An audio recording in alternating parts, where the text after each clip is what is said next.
எனது நெஞ்சத்தின் அடித்தளத்திலிருந்து எழுகின்ற உணர்ச்சிகளை, நன்றி உணர்வை வெளிப்படுத்த தமிழ் அகராதியில் போதுமான வார்த்தைகள் இல்லை என்றுதான் சொல்ல வேண்டும்.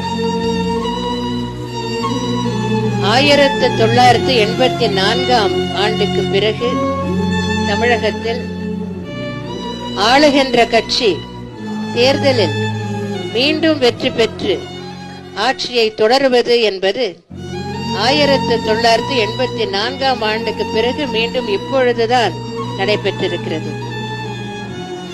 10 கட்சிகள் சேர்ந்து என்னை எதிர்த்த போதிலும், பெரிய கூட்டணி என்று எதுவும் இல்லாத போதிலும், நான் ஆண்டவனை நம்பி